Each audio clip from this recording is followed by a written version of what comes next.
our day here today, July 1st, Canada Day. So they say, the corporation that we all call home. Hey, awesome to be with you today. Here, the 4-part national anthem for the corporation known as our native lands. All right, here we go.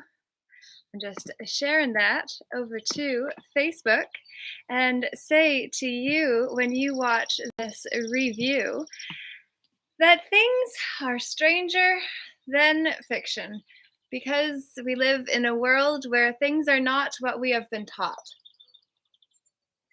And with that being said, I wanted to share with you all 4 parts of the national anthem. So I'm wearing my red and my white underneath, and so I'm going to continue sitting for this one just because I am really working to better understand how I feel about the grand overall deception that has been used to hoodwink us and make us think that we were being patriotic when celebrating the national anthem, for instance, when the reality is that we are actually helping to promote the logo, brand, and motto of a corporation that is the biggest box, the provincial one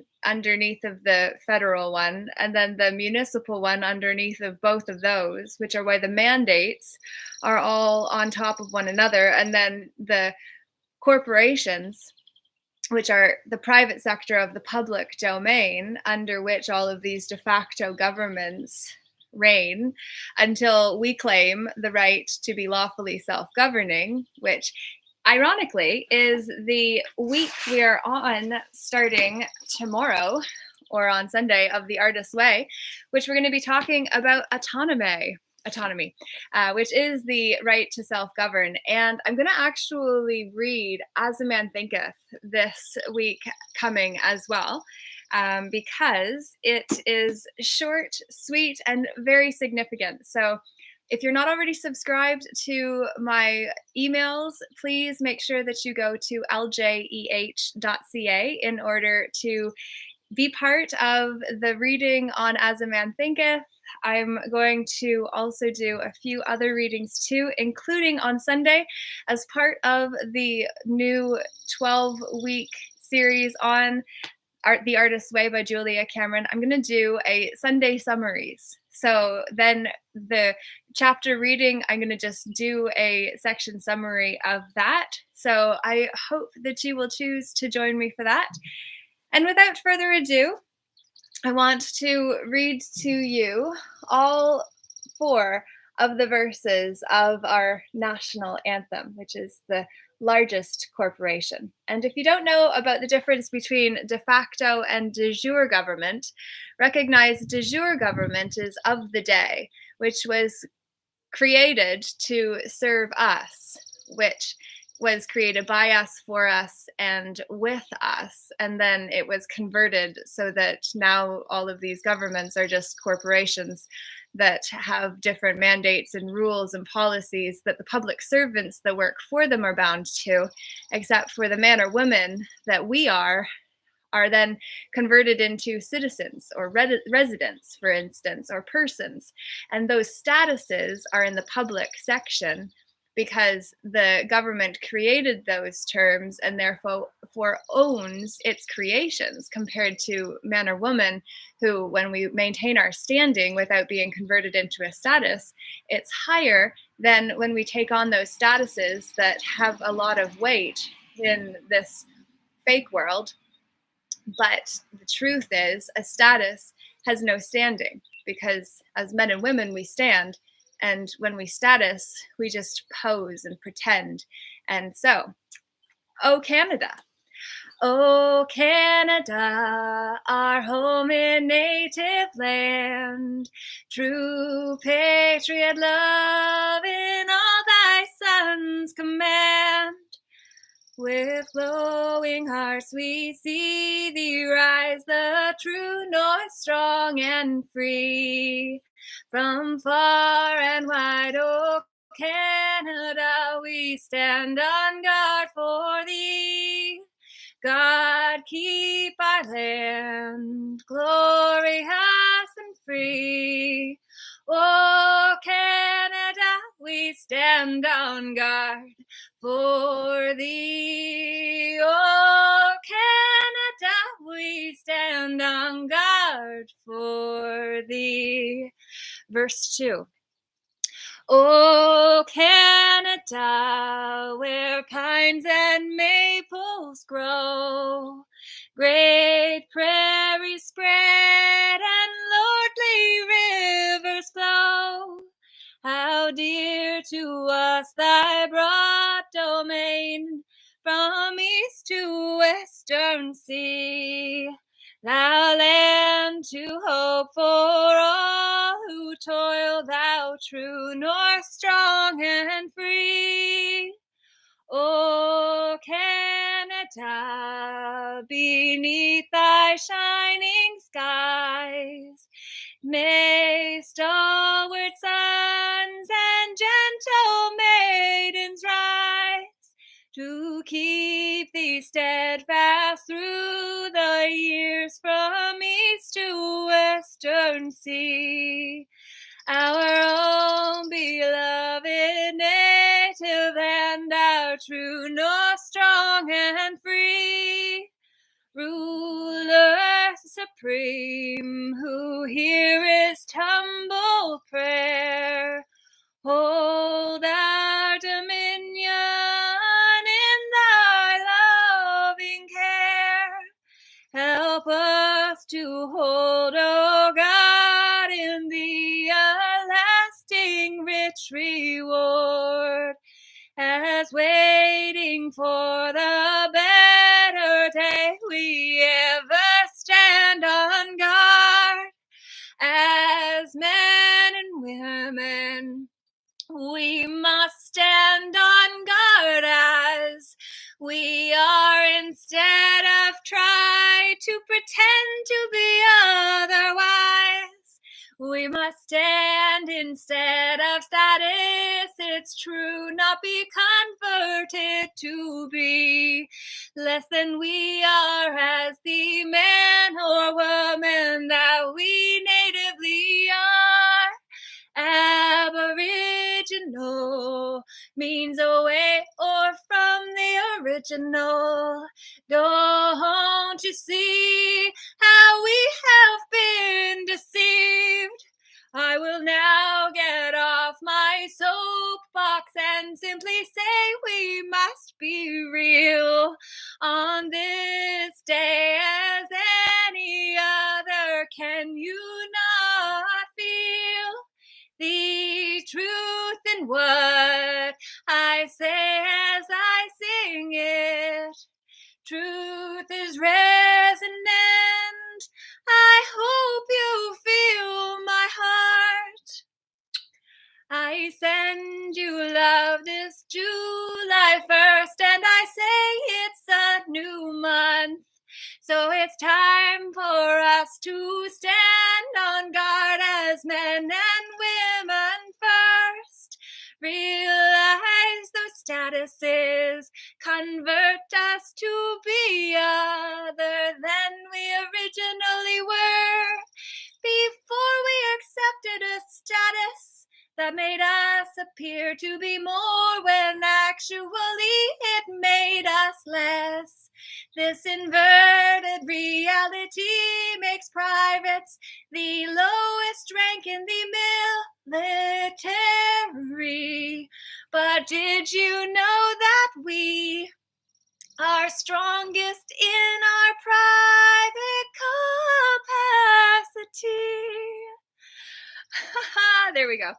I just wanted to have a little bit of fun with you this morning. I hope that if this was new to you, you will take a picture so that you are able to practice it for yourself and simply say the new anthem for warriors, July 4th.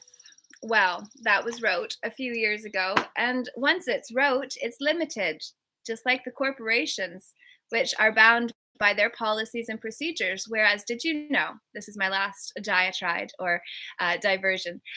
The corporations are in a contracted state because they cannot change form once they are conformed to the words that were written. They can make amendments and change the rules by adding to them, but the original remains, correct? Well, did you ever think about the fact that when we stand as men and women, we make agreements with one another? And those agreements are flexible because while sure, we do our very best to honor our word, for our word is our bond. And that is what we must get back to instead of this whole reality that is based on liability and the ability to lie compared to responsibility and accountability and actually being called to account for our actions. So, in our private capacity, we make agreements. In a public capacity, we make contracts. Contracts are written and bound. The public servants under the government have a duty to fulfill their orders and to actually execute them according to the rules of the policies, procedures, mandates, and edicts of their corps, which orates their rules that they have to follow because it's in a contracted form, compared to as men and women who are living, who can always change things when we see that the agreement we originally made does not serve us or the other per se. And we can say, hey, let's work on this. Let's modify this. Are you okay to do it this way instead? And they can say yay or nay. And then we make a new agreement together because we're living and we can change things. When it's contracted, it's already in a smaller form because we are substance. Did you ever think about why the police say freeze? They're getting you to change your state to a different state than you were as the original.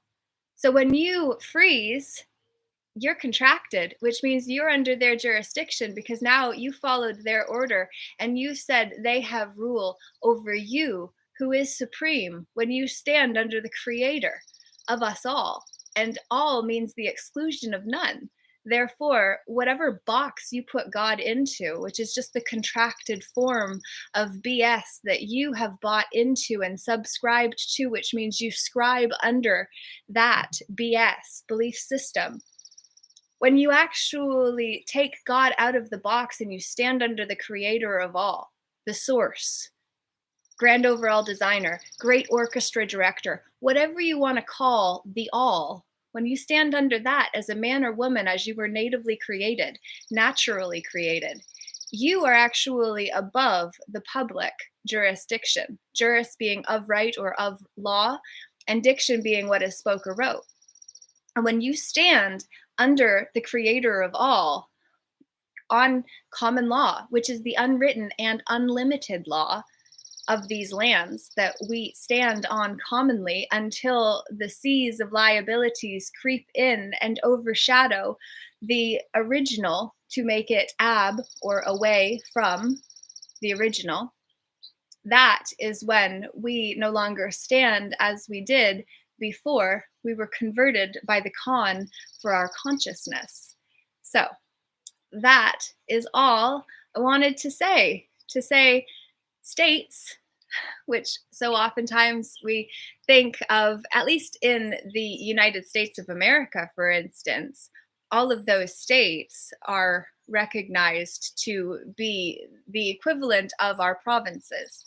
I am here in the province known as Ontario, which is a smaller corporation under the reign of the bigger corporation, under the reign of yet another corporation, because they're all different corpses on top of corpses, with the person, citizen, or resident underneath of all of their rules, because the jurisdiction has been spoke, and the one that consented to be converted is subject to that which is applied to the one that doesn't know who and whose we truly are. Because when we actually step back and claim the right to be a woman in my private capacity with all common law, the unwritten and unlimited law, rights reserved at all times, I am no longer subject to the mandates, edicts, rules, and policies of de facto government imposing de facto law, and I'm not special. The fact is, you have access to what you are willing to claim the right to, and then you stand on your claims. And if necessary, you take it to the Supreme Law or the Supreme Court of Canada, for instance, and then you get a jury of your peers, which are equals, who are willing to pass judgment that is unbiased against you. And each of them will be liable for any harm, loss, or fraud caused to the one standing on claims written by lawful notice, the way that I have done with the false claim that has been made and is being moved against me for speaking at a rally that I was called to go to, because were it not for that, I would not have learned the most empowering information that I have come across in more than a decade as an empowerment coach, teacher, speaker, and now author. So that book, I've got copies being ordered, and they'll be of a higher print than the print on demand. So it's a longer wait. The ebook I do have available. I'm just waiting for the details for that. So you're welcome to get the ebook. If you are interested in a preview ahead of time, it's $5.99 American.